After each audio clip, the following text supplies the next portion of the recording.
Hello everyone, welcome to the YouTube channel of logical chemistry, जहां हम सीखते हैं केमिस्ट्री को एक सिंप्लीफाइड और लॉजिकल तरीके से, जहां हर कंसेप्ट को एक्सप्लेन किया जाता है। और अपनी 10th क्लास के फर्स्ट चैप्टर की जो पीवाईक्यू सीरीज है, उसके अंदर आज हम 2025 में आए गए क्वेश्चंस को कवर करेंगे और उनके कॉरस्पॉन्डिंग जितने भी क्वेश्चंस बनते हैं उनको करेंगे। तो our first question is, digestion of food is an example of which type of reaction. देखिए, डाइजेशन में फूड का जो होता है वो ब्रेक डाउन होता है, और जहां पर भी ब्रेक डाउन होता है कंपाउंड्स का, उसको कहा जाता है decomposition, decomposition reaction, decomposition reaction.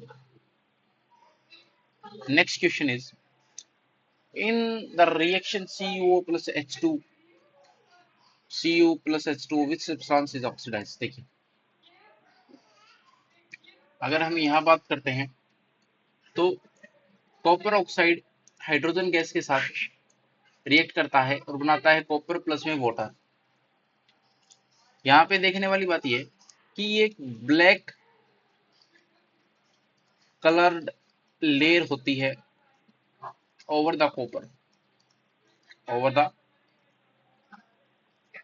The copper, और ये हमारे पास कॉपर मेटल है, कॉपर मेटल है। इसको थोड़ा सा एक स्टेप पीछे से चालू करते हैं। अगर मैं कॉपर मेटल को ऑक्सीजन के प्रेजेंस में अगर हीट करता हूं तो मेरे पास मिलेगा कॉपर ऑक्साइड। ये आपकी बैलेंस केमिकल इक्वेशन रहेगी। ये जो होता है ब्लैक कलर्ड होता है, ब्लैक कलर्ड लेयर होती है। अब समझिए इस बात को। अगला सवाल ये आएगा कि मेरे को इस ब्लैक लेयर जो है कॉपर के सरफेस के ऊपर, इसको रिमूव करना है, तो मैं क्या करूंगा? तो अगर आपको इसको रिमूव करना है तो आपको सिंपली इस कॉपर मेटल को, जो कि अपने ऊपर एक ब्लैक लेयर की फॉर्मेशन करे हुए है, इसको हाइड्रोजन गैस से पास करना पड़ेगा। ठीक है, या ये कह दीजिए कि हाइड्रोजन गैस के अंदर इसको रख दीजिए और इसके थ्रू हाइड्रोजन गैस को पास कर दीजिए। जब भी हाइड्रोजन गैस को पास करेंगे तो आपको वहां पे कॉपर अकेला मिलेगा और प्लस में H2O लिक्विड मिलेगा।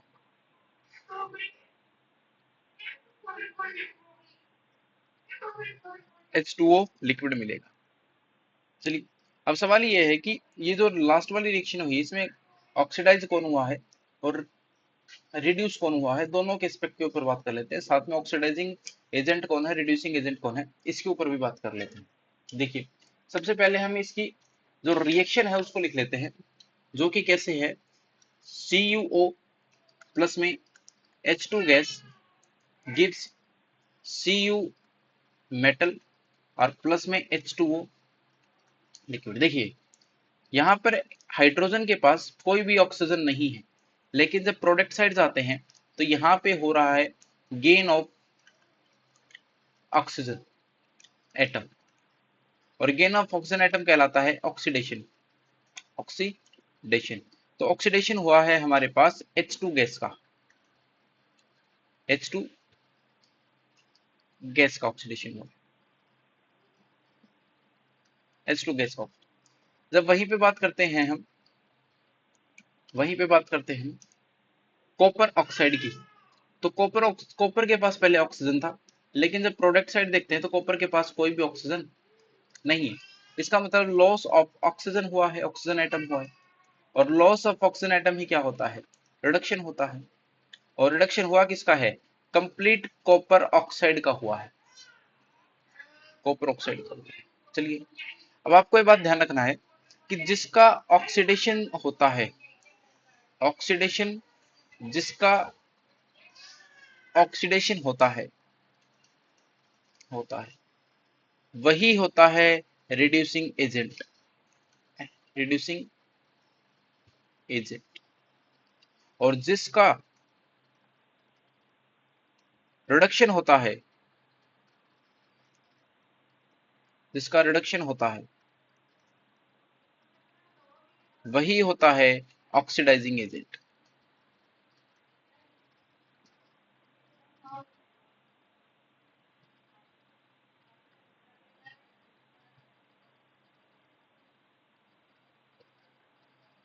Oxidising agent. तो यहाँ पे ऑक्सीडेशन किसका हो रहा है? ऑक्सीडेशन यहाँ पे ऑक्सीडेशन यहाँ पे H2 गैस का हो रहा है, और यहाँ पे रिडक्शन किसका हो रहा है? यहाँ पे रिडक्शन हो रहा है कॉपर ऑक्साइड का, कॉपर ऑक्साइड का। Next question is differentiate between and exothermic and endothermic reactions. देखिए एक्सोथर्मिक रिएक्शंस कौन सी होती हैं? जिनके अंदर heat released during a chemical reaction, during a chemical reaction. जैसे मान लीजिए कि कभी भी मान लीजिए हाइड्रोजन प्लस में क्लोरीन गैस, ये दोनों कंबाइन हो रही हैं और बना रही हैं हमारे पास HCl। मान लीजिए H2 गैस प्लस में O2 गैस मिलके बना रही हैं H2O, H2O बना रही, लिक्विड बना रही। तो जब भी दो कंपोनेंट होते हैं या दो कंपाउंड या दो मॉलिक्यूल या दो एटम होते हैं, जब भी वो कंबाइन होते हैं, दो आयंस होते हैं कंबाइन होते हैं, तो हमेशा वहां पे कुछ अमाउंट ऑफ गैस रिलीज होती है। ठीक है, यहाँ पे सॉरी गैस कह रहा हूँ, कुछ अमाउंट ऑफ हीट रिलीज होती है। यहाँ पे some amount of heat is, heat और एनर्जी भी बोल सकते हो, एनर्जी इज रिलीज्ड, कुछ होती, किसकी वजह से होती है? Due to formation of, due to formation of new bonds, due to formation of new bonds. ठीक इसका उल्टा होता है, किसके अंदर होता है इसका उल्टा? Same as it is but opposite होता है हमारा एंडोथर्मिक के अंदर। देखिए एंडोथर्मिक, एंडो का मतलब होता है एंटर, एंटर, जहां पर during a chemical reaction, during a chemical reaction some amount of heat, some amount of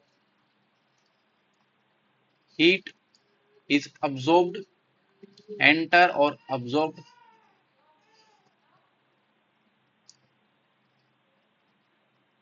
is called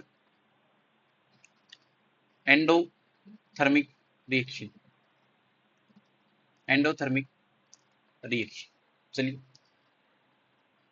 ये क्या कब होता है? देखिए जब भी आपको डीकम्पोजिशन रिएक्शन करनी हो, जब भी आपको डीकम्पोजिशन रिएक्शंस करनी हो, तो किसी भी चीज को ब्रेक डाउन करने के लिए, ब्रेक डाउन करने के लिए आपको एनर्जी चाहिए होती है। तो जब भी जितनी भी डीकम्पोजिशन रिएक्शन होती हैं वो सारी की सारी एंडोथर्मिक रिएक्शंस होती हैं। जैसे फॉर एग्जांपल अगर आपको वहां पे हीट दे रहे हो, आप एनर्जी हीट की फॉर्म में दे रहे हो, तो उसको बोलेंगे हम thermal decomposition, thermal decomposition reaction. अगर वही आप लाइट सनलाइट दे रहे हो, सनलाइट दे रहे हो, तो आप उसको बोलोगे फोटोलाइटिक डीकम्पोजिशन रिएक्शन। और वहीं पे अगर आप उसको रिएक्शन को प्रोसीड करवा रहे हो ड्यू टू इलेक्ट्रिसिटी या इलेक्ट्रिक करंट, तो आप उसको बोलते हो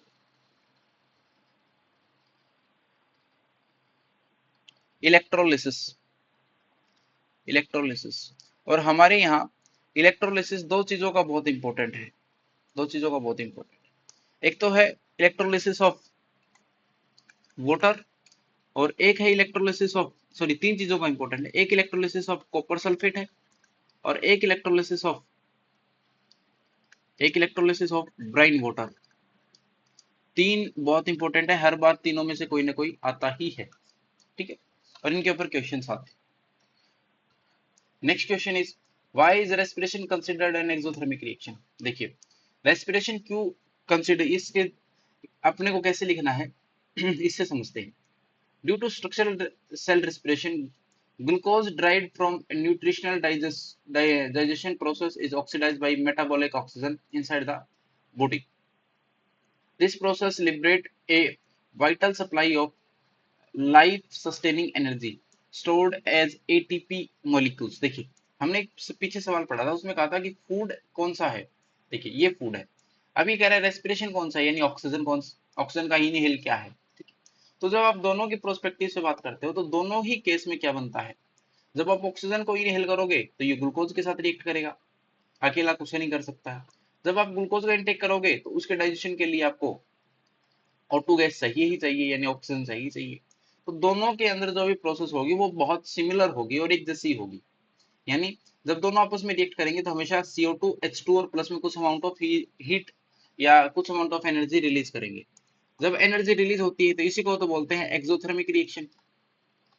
एक्सोथर्मिक रिएक्शन। और हमने पिछले शायद फर्स्ट क्वेश्चन में ये पढ़ा था कि डाइजेशन ऑफ फूड क्या है। डाइजेशन ऑफ फूड भी क्या है, एक एक्सोथर्मिक रिएक्शन से। चलिए next question is balance the following equation. Balance करना है आपको। देखिए यहाँ पे है H2 प्लस में Cl2, ये भी हम बैलेंस कर चुके हैं पिछले लास्ट सेकंड क्वेश्चन में। HCl गैस बन रही है, अगर आपको इसको बैलेंस करना है। नेक्स्ट इज BaCl2 प्लस में Al2SO4 का whole thrice, that is aluminium sulphate. BaSO4 barium sulphate और प्लस में aluminium chloride. This is a double displacement reaction. और ऊपर वाली कौन सी रिएक्शन है, this is a combination reaction. This is combination. चलिए बैलेंस करते हैं इनको। सबसे पहले टाइप लिख लेते हैं इनका, कौन सा टाइप की रिएक्शन है। This is a combination reaction and this is A double displacement reaction. Double displacement reaction. चलिए यहाँ पे हमारे पास दो क्लोरीन है, यहाँ पे एक क्लोरीन है, तो मैंने यहाँ पे दो लगा दी। यहाँ पे दो हाइड्रोजन है, यहाँ पे दो हाइड्रोजन हो गए और बैलेंस हो चुकी है। यहाँ पे एक बेरियम है, यहाँ पे बेरियम कितना है, एक है। यहाँ पे बेरियम कितना है, यहाँ पे बेरियम भी एक। यहाँ पे एल्यूमिनियम कितना है, एल्यूमिनियम यहाँ पे दो है। यहाँ पे एल्यूमिनियम एल्यूमिनियम कितना है, यहाँ पे एल्यूमिनियम एक है। यहाँ से दो से मल्टीप्लाई कर दो, ठीक है जी। फिर ये चेक करो कि बेरियम कहीं अलग तो नहीं हो गया एल्यूमिनियम को बैलेंस करने के चक्कर में। तो बेरियम अभी भी एक है और बेरियम अभी भी एक है। चलिए कोई दिक्कत नहीं। नेक्स्ट हमें नॉन मेटल को बैलेंस करना है। सबसे पहले क्लोरीन देख लो, क्लोरीन और सल्फर दो ही है।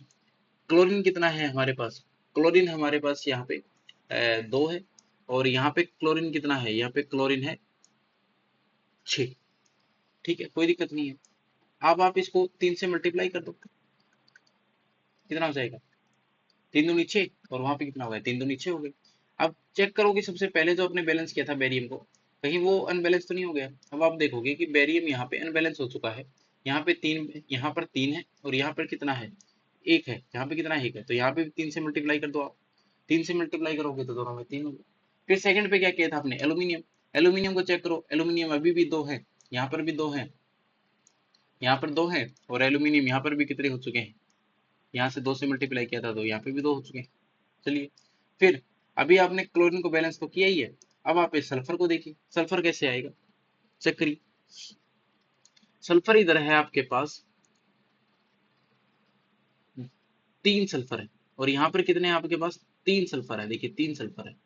चलिए फिर क्या आता है, ऑक्सीजन रहता है, हाइड्रोजन तो है ही नहीं। ऑक्सीजन, ऑक्सीजन है 4 3 जा 12। ऑक्सीजन हमारे पास कितने हैं, 12 ऑक्सीजन। यहाँ पे ऑक्सीजन कितने हैं, 4 इंटू 3 कितना है, यहाँ पे 12 oxygen, hence it is balanced. चलिए next question is explain the oxidation and reduction reaction. ये हम पहले भी बहुत बार कर चुके हैं, देखिए एक बार फिर से।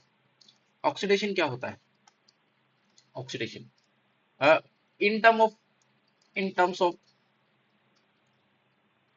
ऑक्सीजन एंड हाइड्रोजन, और इन टर्म्स ऑफ इलेक्ट्रॉन्स। ठीक है चलिए, जब इन टर्म ऑफ ऑक्सीजन हाइड्रोजन बात करेंगे तो आप कहेंगे कि अगर गेन ऑफ ऑक्सीजन है, ऑक्सीजन एटम, तो उसको कहते हैं हम ऑक्सीडेशन। क्या कहते हैं? ऑक्सीडेशन। और जब ये है loss of, sorry, gain of,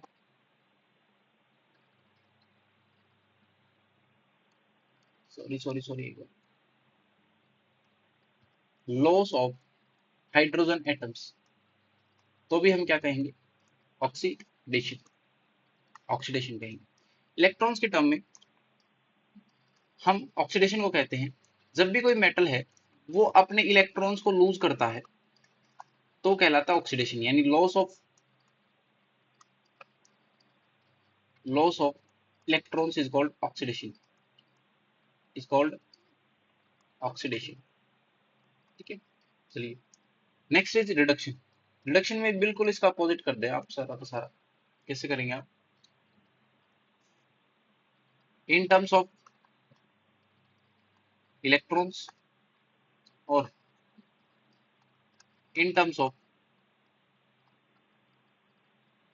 in terms of electrons और in term of hydrogen and oxygen, in terms of hydrogen and oxygen. देखिए जब आप ये कहते हैं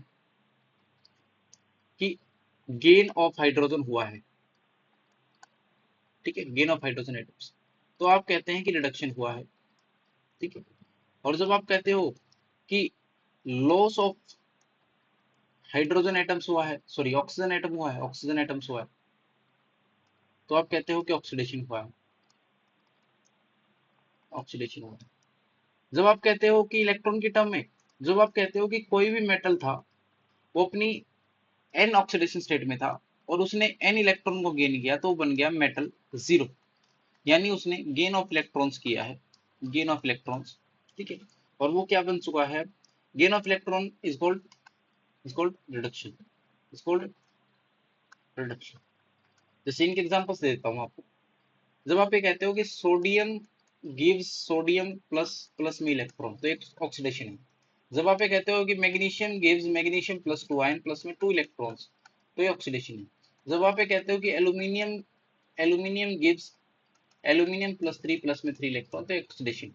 ठीक, वहीं पे आप जब ये कहते हो कि ऑक्सीजन प्लस में टू इलेक्ट्रॉन, तो O2 नेगेटिव, ये रिडक्शन।